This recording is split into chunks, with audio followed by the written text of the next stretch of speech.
পরম করুণাময় আল্লাহর নামে শুরু করছি।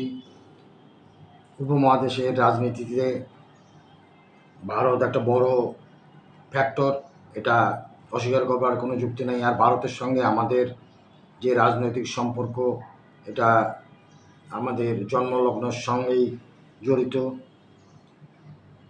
আমাদের দেশের স্বাধীনতার সময় ভারতের যে ভূমিকা, যে ভাবে বাংলাদেশের পাশে থেকে স্বাধীনতা যুদ্ধে নানাভাবে সহযোগিতা করেছে, শরণার্থীদের আশ্রয় দিয়েছে এবং মুক্তিযুদ্ধে তাদের সেনাবাহিনী দিয়ে আমাদেরকে সাহায্য সহযোগিতা করে দেশ স্বাধীন করবার ব্যাপারে তারা যথেষ্ট সহযোগিতা করেছে।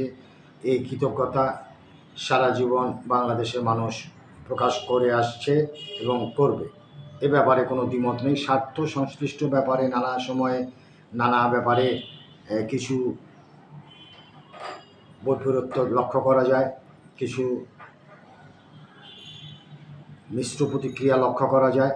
সব কিছু পাশে রেখে এ কথা সন্দেহাতীতভাবে বলা যায়, আমাদের একেবারে নিকট প্রতিবেশী বন্ধুপ্রতিম ভারত আমাদের স্বাধীনতার সময় যে সাহায্য সহযোগিতা করেছে তা কোনো অবস্থাতেই আমরা বলতে পারি না।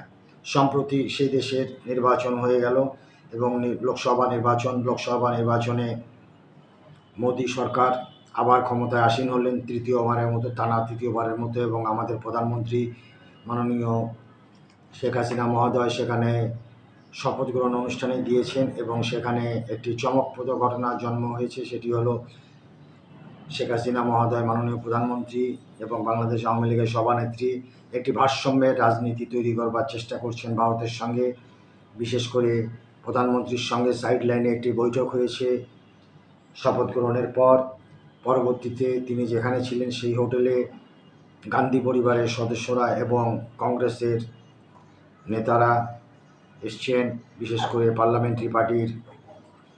পার্লামেন্টারি বোর্ডের প্রধান সোনিয়া গান্ধী এসছিলেন,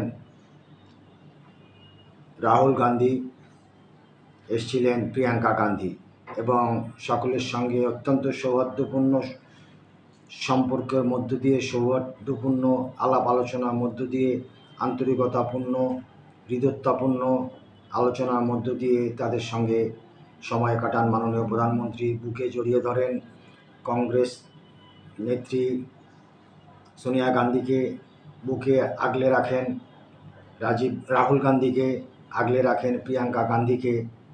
এ একটি অভূতপূর্ব দৃশ্য।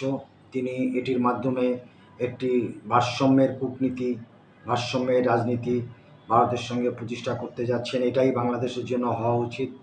যে সরকারই সেখানে ক্ষমতায় থাক, সরকারি দল এবং বিরোধী দল উভয়ের সঙ্গে বিশেষ করে ভারতের জনগণের সঙ্গে বাংলাদেশের জনগণের সম্পর্ক থাকা উচিত এবং সরকার হিসাবে যারা জনগণের প্রতিনিধিত্ব করে তাদের সঙ্গে তো বটেই, এবং আমাদের যে অমীমাংসিত বিষয়সমূহ আছে তা সরকারি পক্ষ এবং বিরোধী পক্ষের সঙ্গে সুসম্পর্ক বজায় রেখে তার সমাধানের চেষ্টায় মাননীয় প্রধানমন্ত্রী শেখ হাসিনা মহোদয় অত্যন্ত দক্ষ এবং কূটনৈতিক পারঙ্গমতার মধ্য দিয়ে অমীমাংসিত বিষয়গুলি মীমাংসায় নিয়ে আসবেন, এটা জাতির প্রত্যাশা।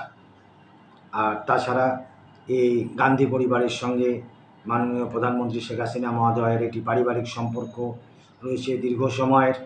পরবর্তীকালে বিজেপির সঙ্গেও তাদের একটা ভালো সম্পর্ক রয়েছে। কাজে আমাদের যে সমস্ত বিবাদমান সমস্যা আছে এবং স্বার্থ সংশ্লিষ্ট বিষয়, যাতে করে বাংলাদেশ লাভবান হতে পারে বাণিজ্য বৈষম্যের ক্ষেত্রে এবং অন্যান্য অমীমাংসিত বিষয়ে, সে ব্যাপারে তিনি তৎপর হবেন আগের চাইতে অনেক বেশি। এটা সাধারণের প্রত্যাশা এবং সেই প্রত্যাশা রেখে আজ এখানে শেষ করছি। ভালো থাকবেন, সুস্থ থাকবেন। আল্লাহ হাফেজ।